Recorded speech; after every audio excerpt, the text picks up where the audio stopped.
Kaleshwaram commission ముందుకి BRS అధికార ప్రతినిధి ఎందుకు వచ్చారు? కమిషన్ పిలవకుండానే తనకు తానే రావాల్సిన అవసరం ఏమొచ్చింది?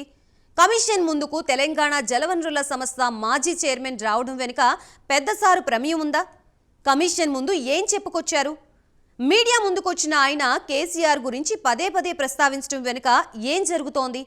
ఇంతకీ కమిషన్కు అఫిడవిట్లు అందచేయకుండా తప్పించుకు తిరుగుతున్న మాజీ ఐఏఎస్ అధికారులెవరు?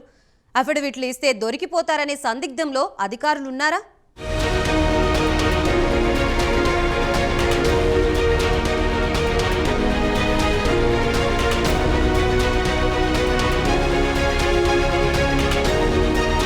కాళేశ్వరం ప్రాజెక్టుకు సంబంధించిన ఆరోపణలపై కమిషన్ విచారణ వేగవంతం చేసింది. కాళేశ్వరంపై విచారణ మొదలుపెట్టి 3 నెలలు దాటింది.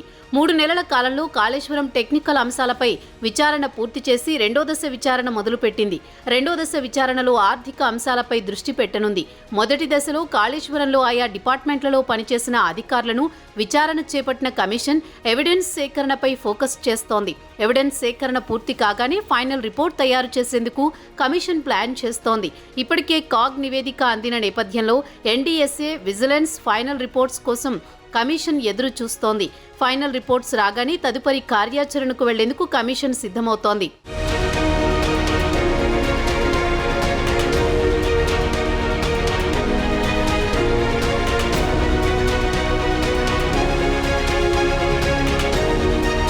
ఈ 3 నెలల కాలంలో 100 మందికి పైగా అధికారులను విచారించిన కమిషన్ అందరూ కీలక అధికారుల నుంచి అఫిడవిట్ల రూపంలో డేటా సేకరించింది. ఇప్పటి వరకు 50కి పైగా అఫిడవిట్లు కమిషన్ ముందుకు వచ్చాయి. ఈ అఫిడవిట్లను పరిశీలించే పనిలో కమిషన్ బిజీగా గడుపుతోంది. ఇప్పటికే గత కేసీఆర్ ప్రభుత్వంలో ఇరిగేషన్ డిపార్ట్మెంట్తో పాటు కాళేశ్వరం అంశంలో ఆయా శాఖలో కీలక పాత్ర పోషించిన చీఫ్ సెక్రటరీలు సోమేష్ కుమార్, ఎస్కే జోషి, రజత్ కుమార్, స్మితా సబర్వాళ్లతో పాటు మరికొంతమంది అధికారులను విచారించిన కమిషన్ వారి నుంచి అఫిడవిట్లు సమర్పించాలని కోరింది.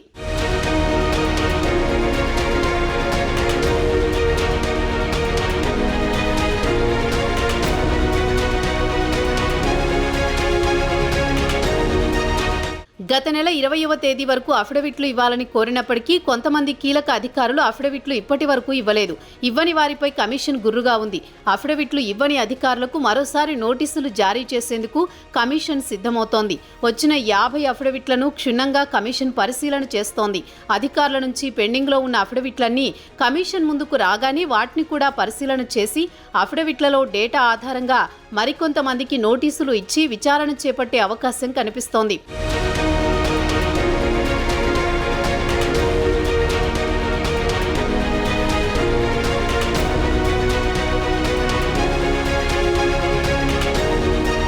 అదలా ఉంచితే అఫిడవిట్లు ఇచ్చిన అధికారులందరికీ మరోసారి నోటీసులు ఇచ్చి క్రాస్ ఎగ్జామ్ చేసేందుకు కమిషన్ సిద్ధమవుతోంది.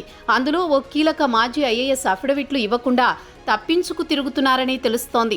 కమిషన్ ముందు అఫిడవిట్ అందిస్తే అడ్డంగా దొరికిపోతారనే భయంతో ఉన్నట్టు తెలుస్తోంది. ఆ మాజీ ఐఏఎస్ ఇచ్చే అఫిడవిట్ ఆధారంగానే కాళేశ్వరం కర్త కర్మ క్రియ మేమే అని చెప్పుకుంటున్న గత ప్రభుత్వంలో కొంతమంది పెద్దలకు నోటీసులు వెళ్తాయనే వార్తలొస్తున్న నేపథ్యంలో ఆ అధికారి అఫిడవిట్ అందించడం లేదని ప్రచారం జరుగుతోంది.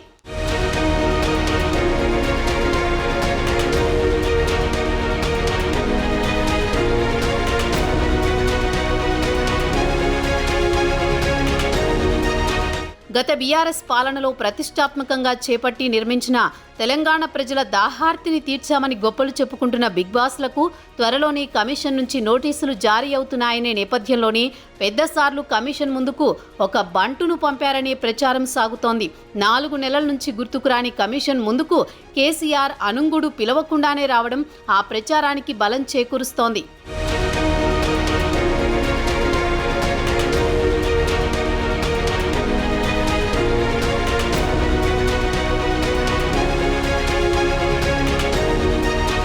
సమాచారం లేదు, కమిషన్ ముందుకు ఎందుకొచ్చారో తెలియదు, ఉన్నట్టుండి కమిషన్ ముందు ప్రత్యక్షమయ్యారు. ఆయనే తెలంగాణ జలవనరుల అభివృద్ధి సంస్థ మాజీ చైర్మన్ వీరమల్ల ప్రకాష్ రావు. ఆయన బీఆర్ఎస్ అధికార ప్రతినిధిగా సేవలందించారు. హుటాహుటిన కాళేశ్వరం కమిషన్ ముందుకు పరిగెత్తుకుంటూ వచ్చి జస్టిస్ పినాకీ చంద్రఘోష్ ముందు వాలిపోయారు. గత మాసంలో విద్యుత్ కమిషన్ విచారణలో కేసీఆర్కు నోటీసులు జారీ అయిన నేపథ్యంలో కాళేశ్వరం కమిషన్లో సైతం అదే సీన్ రిపీట్ అవుతుందని అనుకున్నారేమో. కేసీఆర్కు నోటీసులు జారీ చేసి విచారణకు రమ్మంటే పరువు పోతుందనుకున్నారేమో కానీ ప్రకాష్ రావు కాళేశ్వరం కమిషన్ ముందుకు హాజరయ్యారు.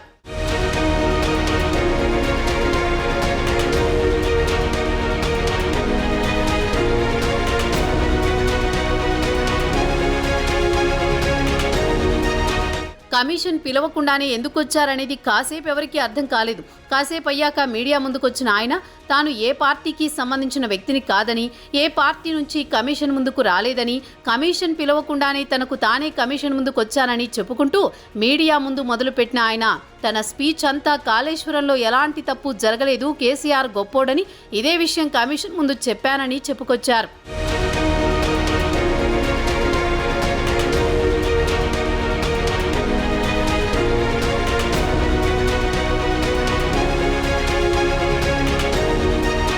మొత్తం మీద కాళేశ్వరం అంశంలో తీగలాగితే డొంక కదిలినట్టు ఏ అంశాలు బయటకొస్తాయి, ఎవరెవరికి నోటీసులు అందుతాయి, నోటీసులు అందుకుని ఆ పెద్దలెవరు అనేది ఉత్కంఠ రేపుతోంది.